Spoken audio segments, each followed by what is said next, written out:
అందరికీ నమస్కారం. నవంబర్ 19 సంకటహర చతుర్థి. శక్తివంతమైన పూజా విధానం, పాటించాల్సిన నియమాలు. మానవుల కష్టాల నుండి గట్టెక్కించే వ్రతమే సంకటహర చతుర్థి వ్రతం. ప్రతి నెల కృష్ణపక్షం చతుర్థి రోజున అంటే పౌర్ణమి తరువాత వచ్చే 4వ రోజున ఈ సంకటహర చతుర్థి వ్రతం ఆచరించాలి. ఈ నెలలో నవంబర్ 19వ తేదీన మంగళవారం నాడు సంకటహర చతుర్థి వచ్చింది. ఒకవేళ ఈ సంకటహర చతుర్థి మంగళవారం నాడు వస్తే దాన్ని అంగారక సంకటహర చతుర్థిగా జరుపుకుంటాము. ఇలా రావడం చాలా అరుదుగా జరుగుతుందని పండితులు చెబుతున్నారు. కార్తీక మాసంలో వచ్చే ఈ సంకటహర చతుర్థి మహాశక్తివంతమైనది. అందులోనూ మంగళవారం వచ్చే ఈ అంగారక సంకటహర చతుర్థి ఇంకా శక్తివంతమైనది. ఈ రోజున ఎవరైతే గణపతిని పూజిస్తారో అలాంటి వారికి జీవితంలో ఎటువంటి సమస్యలు రాకుండా ఆ గణనాథుడు ఆశీర్వదిస్తాడు. మరి ఇంతటి శక్తివంతమైన ఈ అంగారక సంకటహర చతుర్థి వ్రతాన్ని ఏ విధంగా ఆచరించాలి, పూజ ఏ విధంగా చేసుకోవాలి, పాటించాల్సిన నియమాలు ఏంటో ఈ వీడియోలో తెలుసుకుందాం. కార్తీక మాసంలో సంకటహర చతుర్థి నవంబర్ 18 అనగా సోమవారం రాత్రి 9:59 ప్రారంభమై నవంబర్ 19 అనగా మంగళవారం రాత్రి 9 గంటల వరకు చవితి తిథి ఉంటుంది. చంద్రోదయ సమయానికి ఏ రోజైతే చతుర్థి తిథి ఉంటుందో ఆ రోజున సంకటహర చతుర్థి జరుపుకుంటాము. కాబట్టి నవంబర్ 19వ తేదీన సంకటహర చతుర్థి వ్రతాన్ని జరుపుకోవాలని పండితులు తెలియజేస్తున్నారు. మనకి కాలం కలిసి రానప్పుడు ఏ పని చేపట్టినా సరే ఆటంకాలు ఎదురవుతాయి. డబ్బు సమస్యలు, అప్పుల సమస్యలు, అనారోగ్య సమస్యలు, కుటుంబ కలహాలు, ఇలా ఏదో ఒక సమస్య వెంటాడుతూ ఉంటుంది.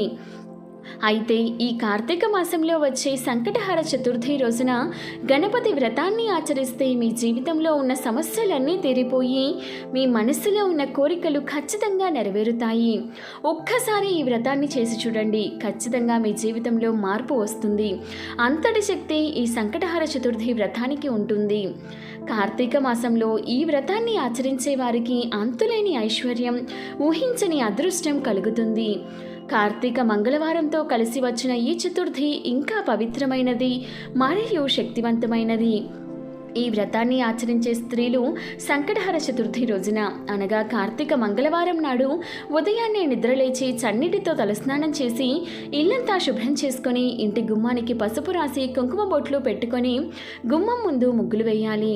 పూజ చేసే స్త్రీలు ఎర్రని వస్త్రాలు ధరించి ఈ వ్రతాన్ని ఆచరిస్తే చాలా మంచి ఫలితం ఉంటుంది. స్త్రీలు తమ కాళ్లకు పసుపు రాసుకుని ఈ చతుర్థి వ్రతాన్ని ఆచరించాలి. పూజ ప్రారంభించే ముందుగా మీ పూజ గదిలో కొన్ని అక్షతలను సిద్ధం చేసుకోవాలి. గణపతి పటాన్ని శుభ్రంగా తుడుచుకొని గంధము, కుంకుమ బొట్లు పెట్టుకోవాలి.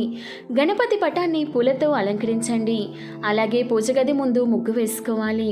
నువ్వుల నూనెతో గణపతి ముందు 2 దీపాలు వెలిగించాలి. దీపంలో 5 వత్తులు వేసి దీపారాధన చెయ్యాలి. దీపం వెలిగించాక దీపానికి నమస్కారం చేసుకొని దీపం దగ్గర ఒక పుష్పం పెట్టాలి. ఇలా దీపం వెలిగించిన తరువాత ఎరుపు రంగు వస్త్రం తీసుకొని వినాయకుడి పటం ముందు పెట్టి ఆ వస్త్రానికి 4 మూలల్లో గంధము, కుంకుమ బొట్లు పెట్టాలి. తరువాత మీ కోరికలను మనస్సులో తలుచుకుంటూ ఓం గం గణపతియే నమః అని మనస్సులో అనుకుంటూ 3 గుప్పెళ్ల బియ్యం పోసి 2 తమలపాకులు, 2 వక్కలు, 2 ఎండు ఖర్జూరాలు, అలాగే 11 లేదా 21 రూపాయల దక్షిణ పెట్టి ఆ వస్త్రాన్ని మూటలా కట్టి గణపతి పటం దగ్గర ఉంచాలి. ఈ మూటని ముడుపుగా భావించాలి. ఈ ముడుపుకి నమస్కారం చేసుకొని గణేష స్తోత్రం చదవాలి. లేదా ఓం గం గణపతియే నమః అనే మంత్రాన్ని 21 సార్లు చదివి స్వామి ముందు పెట్టిన ముడుపుకు ధూపం వేసి కొబ్బరికాయను నైవేద్యంగా సమర్పించి హారతి ఇచ్చి చివరిగా గణపతికి నమస్కారం చేసుకొని 5 ప్రదక్షిణాలు చేసి మీ పూజ గదిలో ఉన్న అక్షతలను తీసి మీ ఇంట్లో ఉన్న ప్రతి ఒక్కరూ తలపైన వేసుకోండి. ఈ వ్రతం చేసేవాళ్ళు ఉపవాసం ఉంటే మీరు చేసే వ్రతానికి రెట్టింపు ఫలితం ఉంటుంది. ఉపవాసం ఉన్నవాళ్ళు సాయంత్రం చంద్రుడిని చూసిన తరువాతే మీ ఉపవాసాన్ని విరమించాలి.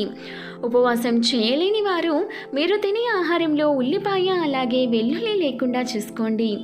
ఉదయం ఈ విధంగా గణపతి పూజ చేసి సాయంత్రం సూర్యాస్తమయం తర్వాత ఉదయం పూజ చేసుకున్నట్టుగానే గణపతి ముందు దీపం వెలిగించి ఇంటి ముందు కూడా 2 దీపాలు వెలిగించాలి.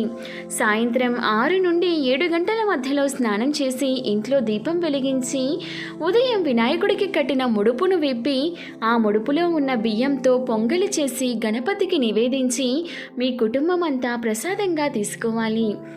మూటలోని తమలపాకులు, వక్కలు, ఖర్జూరాలను కూడా ప్రసాదంలాగా తినాలి. మూటలో ఉన్న దక్షిణ 11 లేదా 21 రూపాయలు కుదిరితే గణపతి ఆలయంలో హుండీలో వేయండి, లేదంటే మీ బీరువాలో పెట్టుకోండి. ఈ వ్రతాన్ని ఆచరించే స్త్రీలు మధ్యాహ్న సమయంలో అస్సలు నిద్రపోకూడదు, మంచం మీద కూర్చోకూడదు. ఈ వ్రతాన్ని చేయలేని వారు గణపతి ఆలయానికి వెళ్ళి వినాయకుడికి గరికను సమర్పించి 11 ప్రదక్షిణాలు చేస్తే ఖచ్చితంగా గణపతి ఆశీర్వాదం లభిస్తుంది. ఈరోజు చేసే పూజలో గరిక ఖచ్చితంగా ఉండాలి. గణపతికి ఇష్టమైన వాటిలో గరిక ఒకటి. ఈ పూజలో ఏది ఉన్నా లేకపోయినా గరిక మాత్రం ఖచ్చితంగా ఉండాల్సిందే. కాబట్టి 21 గరిక ఆకులను తీసుకొచ్చి వాటిని శుభ్రంగా కడిగి ఈ గరికను గణపతికి సమర్పించి మీ మనస్సులో ఉన్న కోరికలను గణపతికి చెప్పుకుంటూ నమస్కారం చేయండి. ఇలా చేస్తే మీ మనస్సులో ఉన్న ఎటువంటి కోరికలైనా సరే అవి ఖచ్చితంగా నెరవేరుతాయి. ధనాన్ని ఆకర్షించడంలో యాలకులు బాగా పనిచేస్తాయి.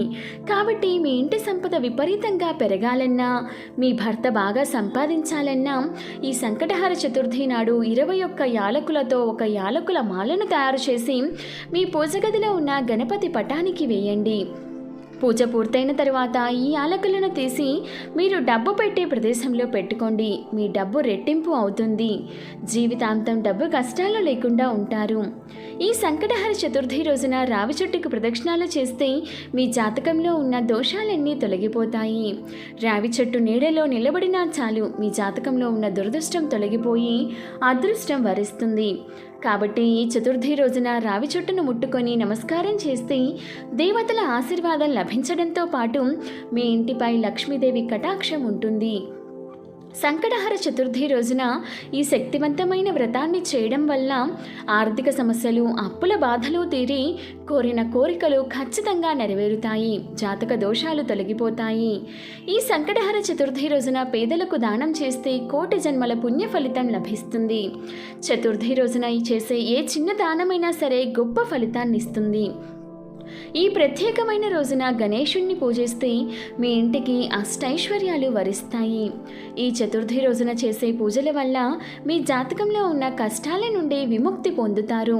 కాబట్టి ప్రతి ఒక్కరూ కార్తీక మాసంలో మంగళవారంతో కలిసొచ్చిన ఈ అంగారక సంకటహర చతుర్థి రోజున గణపతిని పూజించి మీ సమస్యలు, కష్టాల నుండి గట్టెక్కి కోరిన కోరికలు నెరవేర్చుకొని గణపయ్య అనుగ్రహాన్ని, ఆశీస్సులను పొంది ఆనందంగా జీవించండి. వీడియో నచ్చితే ఒక లైక్ చేయండి. ఇటువంటి మరెన్నో మంచి వీడియోస్ కోసం ఒకసారి మన ఛానల్ని విజిట్ చేసి సబ్స్క్రైబ్ చేసుకోండి. Thank you for watching.